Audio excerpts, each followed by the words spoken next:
할렐루야. 지난밤에 잘 주무셨습니까? 오늘도 우리 주님이 주시는 샬롬의 은혜가 여러분의 있기를 원합니다. 자, 오늘 이제 창세기 49장 1절에서 7절의 말씀을 보겠습니다. 1절에서 7절의 말씀을 제가 읽겠습니다. 야곱이 그 아들들을 불러 이르되 너희는 모이라. 너희가 후일에 당할 일을 내가 너희에게 이르리라. 너희는 모여 들으라. 야곱의 아들들아, 너희 아버지 이스라엘에게 들을지어다. 루벤아, 너는 내 장자요 내 능력이요 내 기력의 시작이라. 위풍이 월등하고 권능이 탁월하다마는 물의 끓음 같았은즉 너는 탁월하지 못하리니 내가 아버지 침상에 올라 더럽혔음이로다. 그가 내 침상에 올랐었도다. 시므온과 레위는 형제요 그들의 칼은 폭력의 도구로다. 내 호나 그들의 모의에 상관하지 말지어다. 내 영광아 그들의 집회에 참여하지 말지어다. 그들이 그들의 분노대로 사람을 죽이고 그들의 혈기대로 소의 발목 힘줄을 끊었음이로다. 그 노여움이 혹독하니 저주를 받을 것이요 분기가 맹렬하니 저주를 받을 것이라. 내가 그들을 야곱 중에서 나누며 이스라엘 중에서 흩으리로다. 아멘. 여러분, 온유하십니까? 여러분, 온유함의 성품이 여러분에게 있으십니까? 온유함이란 어찌 보면 참는 것이다라고도 이야기할 수가 있을 텐데요. 힘이 있지만 쓰지 않는다라는 거예요. 그 힘을 절제할 수 있는 또 다른 힘, 그 절제할 수 있는 힘을 내가 가지고 있는 거예요. 두 종류의 힘이 다 있는 거죠. 그 힘을 발휘할 수도 있는 힘일 수도 있고 그 발휘할 수 있는 힘을 억누를 수도 있는 힘. 그래서 어찌 보면은 온유함이란 내가 가지고 있는 그 분노의 힘, 폭력의 힘, 그 다음에 다른 모든 힘들을 누를 수 있는, 절제할 수 있는 가장 완벽한 성품이 아닐까 하는 생각을 했는데요. 분노할 수 있지만 또 분노할 때가 있지만 분노를 참을 수 있는 힘이 온유이고 누군가를 내가 누를 수 있는 힘도 있지만 그것을 참는 것이 온유함이다라는 거예요. 과유불급이라는 사자성어가 있지 않습니까? 넘치는 것은 모자란 것만 못하다라는 뜻입니다. 오늘 본문에서 야곱은 그의 아들들을 다 불러 모읍니다. 그리고는 각각에게 그들에게 앞으로 일어날 일에 대해서 알려주는데요. 예언하고 있는 것 같아 보이지만 사실상 그 내용을 보면 그들의 모습에 하나님의 복이 임하기를 구하고 있는 아버지로서 지금 마지막 유언의 말과 딱 같은 말 아닙니까? 야곱의 유언과 그리고 이제는 죽게 되거든요. 그래서 그 아들들에게 이렇게 살면 좋겠다, 이대로 행동하면 좋겠다 하는 것을 이제 마지막으로 가르쳐 보이고 있는 겁니다. 오늘 세 명의 이야기를 나눌 텐데요. 장자인 르우벤이 첫 번째로 나옵니다. 이 장자인 르우벤의 삶에는 기쁨과 슬픔이 동시에 있습니다. 맏아들로서, 이 야곱의 맏아들로서 야곱의 자랑입니다. 그러면서 그를 통해서 기력이 일어났었다라고도 이야기를 하잖아요. 3절에 보니까 내 기력의 시작이다. 너는 내 장자요, 내 능력이야, 내 기력의 시작이야 라고 선언합니다. 그러면서 야곱이 그 르우벤을 보니까 그 위풍이 당당하고 월등하고 권능이 탁월했다라고도 이야기를 하고 있죠. 야곱의 자랑인 만큼 그는 당당했습니다. 그리고 그가 하는 말, 형제들과 함께 있을 때 하는 모습을 성경을 통해서 보면은 굉장히 지도력도 있습니다. 형제들을 잘, 동생들을 관리합니다. 넘치는 힘과 능력으로 충만한 생명력이 있었지만 그런데 아쉽게 4절에 뭐라 그래요? 물의 끓음 같았다. 끓는 물처럼 자신의 정력을 제어하지 못하고 아버지 침상을 더럽혔다라는 겁니다. 자신의 욕망으로 인해서 결국 자신이 죄인이 된 거예요. 탁월하게 태어났지만 사실 그 탁월함 때문에 탁월하지 못한 인생이 되고 만 것입니다. 그래서 아까 온유함을 말씀드렸고 과유불급을 말씀드린 것입니다. 자신에게 있는 그 탁월함이 자신을 드러나게 할 수는 있지만 오히려 그것이 자신을 걸려 넘어지게 하는 할 수도 있다라는 것을 우리가 잊지 말아야 됩니다. 여러분에게 있는 특별함, 여러분에게도 탁월함이 있으시잖아요. 그 특별함, 그 탁월함, 여러분만이 가지고 있는 그 성품이 여러분으로 하여금 드러나게 할 수도 있지만 드러나게 함과 동시에 무너지게 할 수도 있다라는 거예요. 조심해야 됩니다. 여러분의 성품, 여러분의 습관, 여러분의 세계관, 여러분의 버릇 이런 것들이요.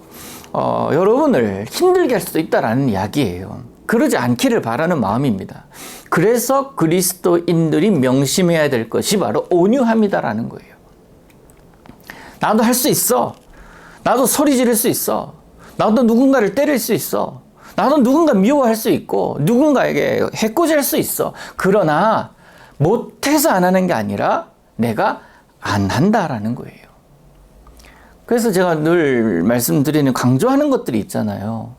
말하는 것보다 침묵하는 게 나아야 되고 행동하는 것보다 가만히 있는 것, 행동하는 것이 가만히 있는 것보다 나아야 된다라고 말씀을 드리지 않았습니까? 그리스도인들이 가져야 될 마음이 이거예요. 내가 탁월함이 있다. 내가 다른 사람과 다른 무언가가 있다. 내가 다른 사람이 가지고 있지 않았던 능력이 있어서 그 능력을 발휘할 때에는 선한 영향력을 끼쳐야 된다라는 이야기예요. 그런데 이 르우벤은 그렇지 못했다라는 거예요. 그래서 필요한 것이 겸손이고 온유함이며 내가 끓는 물이 아니라 언제나 따스한 물로 사람들을 대하는 것. 이것이 우리에게 필요하다라는 것을 르우벤을 통해서 우리가 볼 수가 있고요. 그 다음에 시므온과 레위에 대해서 얘기를 하고 있는데 이들에 대해서 야곱은 참 안타까워합니다. 마음을 합했어요. 그들이 같은 행동을 했던 일이 있습니다. 마음을 합하고 힘을 합해서 선한 일을 도모하면 좋겠지만 이들이 들고 있는 칼은 뭐라고 그래요? 그들의 칼은 5절에 보니까 폭력의 도구로다. 너무너무 위험합니다. 들려져 있는 칼이 폭력의 도구가 된다라는 것은요. 저들에게 사람이 없어요. 저들은 외롭습니다. 그리고 악행을 행할 가능성이 많고 실제로 그랬잖아요. 마음을 모은다. 합심한다. 힘을 모아서 하는 무언가는 혼자 할 때와는 시너지 효과를 발휘하게 됩니다. 우리가 흔히 뉴스 같은 걸 보면은 이런 얘기들 많이 해요. 사춘기 아이들. 그런 아이들이 한 사람은 그렇게 막 힘이 없는데 여러 아이들이 모이다 보면은 이 아이들이 힘이 막 폭발적으로 늘어나는 거예요. 그래서 괜히 지나가는 약해 보이는 사람 시비를 걸고 툭툭 치면서 강도짓을 하고 그런 뉴스들을 우리가 종종 보지 않습니까? 근데 그 힘을 선한 곳에 쓰면 참 좋겠는데 그런데 며칠 전에 그 중학생들 부산에 있는 중학생들이 막 여럿이서 모여서 길을 가던 그런 어르신에게 선한 일을 베푸는 그런 뉴스가 나온 것을 보면서 참 마음이 푸근했어요. 여러분 집단이 모이면요 힘이 발생합니다. 힘이 모이면 힘이 발생하고 힘이 발생하면 그것이 뭐라 그럴까 영향을 줍니다. 근데 영향을 주는데 선한 영향이 아니라 악한 영향을 준다 그러면 그것은 문제가 되지 않느냐는 거예요. 야곱 가족이 세겜 땅에 머물 때 시므온과 레위는 히윗 사람들을 모두 죽이고 그들의 재산을 다 노략질합니다. 이로 인해서 야곱은요. 야곱뿐만 아니라 그 가문이 어렵게 정착해 가는 그 땅에서 거의 도망 나오다시피 했었거든요. 다른 사람들이 그 가문을 가만히 두지 않을 것이다라는 그런 위협에 야곱은 이런 일들을 머릿속에 두고 있었기 때문에 그들을 폭력의 도구로다라고 이야기를 하고 있는 거예요. 여러분 복수는요. 당한 자가 하는 게 맞습니다. 그렇잖아요. 근데 하나님의 사람은 아니에요. 힘들지만, 내가 억울하지만, 내가 복수하려고 하는 것은 하나님의 사람 아닙니다. 하나님의 사람은 그를 오히려 축복하라라고 하시는 예수님의 말씀을 품고 그 말씀을 실행해야 하는 사람이에요. 세상에서 제일 어리석은 사람이 원수는 외나무 다리에서 만난다더니 딱 만났네. 내가 너 만나서 복수하기 위해서, 갚아주기 위해서 내가 수십 년 동안 갈고 닦았다. 이날만은 기다렸다. 뭐 이런 말, 너무 어리석은 모습 아닙니까? 수십 년 동안 자신의 머릿속에 복수라는 단어로 가득 차 있어요. 자신의 인생은 없습니다. 그 과거에 내가 당했던 그 일이 내 마음속에서 떠나가지 않는 것은 이해할 수 있습니다만, 그 마음, 그 분노가 내 마음에 있다면 그 사람의 모습은 어땠겠습니까? 그 사람의 모습에 무슨 행복이 있고 무슨 기쁨이 있겠습니까? 우리는 선하신 하나님의 형상을 닮은 사람들입니다. 우리가 선하신 하나님의 형상을 닮았다고 우리가 사는 세상도 선한 곳이라고 할 수는 없습니다. 사탄은 우리의 그 선한 행실과 선한 형상을 무너뜨리려고 합니다.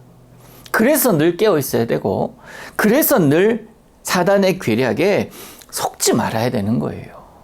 네가 받았어, 네가 갚아줘. 너 억울하지도 않아? 너 분하지도 않아? 너 바보야? 너 힘 없어? 왜 없습니까? 힘 있죠. 바보 아니잖아요. 그런데 바보 이상의 힘이 우리에게 있다는 거예요. 그게 온유함. 우리 주님 온유하셨잖아요. 시므온은 어떻게 됩니까? 유다 지파의 땅 가운데 이제 일부를 얻게 되지만 결국 흡수되어 사라져 버립니다. 또 레위는 또 물론 특별한 이유가 있지만 땅을 분배받지 못하고 여러 지역으로 흩어져서 그렇게 살게 되잖아요.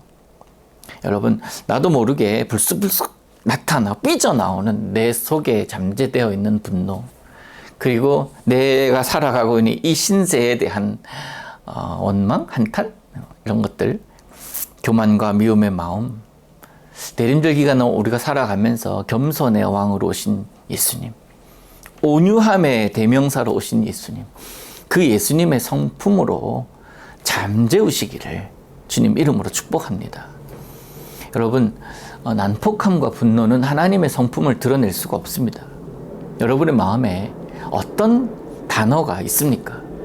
하나님의 영역에 속해 있는 단어들과 사단의 영역에 속해 있는 단어들이 분명히 있잖아요. 우리는 그것을 구분할 수 있습니다. 그런데 구분하고 난 이후에 내가 무엇을 받아들이느냐에 따라 내가 어떤 사람인지가 판단이 되는 겁니다. 오늘을 살아갈 때에 하나님의 성품을 나타내는 단어로 살아가시기를 바랍니다. 그러면요, 그 단어를 품고 있는 여러분도 행복해지고, 그리고 그렇게 품고 살아가는 여러분으로 인해서 여러분의 주변이 행복해지는 것은 당연할 겁니다. 그렇게 살아가려고 노력하는 여러분들을 진심으로 응원합니다. 우리 하나님은 그 하나님의 성품을 닮은 자, 하나님의 성품을 닮아서 그 성품으로 살아가는 자, 살아가려고 노력하는 자에게 임하십니다. 그리고 기뻐하십니다. 오늘도 우리 하나님의 기쁨이 되시기를 우리 예수님의 이름으로 축복합니다. 기도합니다. 사랑의 하나님, 하나님의 사람으로 살게 하소서. 내 안에 분노도 있고 미움도 있고 사람과의 관계에 있어서의 갈등도 분명히 있지만, 그러나 주님, 내가 하나님의 사람이기에 하나님의 속성에, 하나님의 성품에 속해 있는 단어들을 취하며 오늘을 살게 하옵소서. 그렇게 살아가는 나에게 임하셔서 오늘도 하나님의 기뻐하심을 느끼는 복된 날 되게 하옵소서. 예수님의 이름으로 기도하옵나이다. 아멘.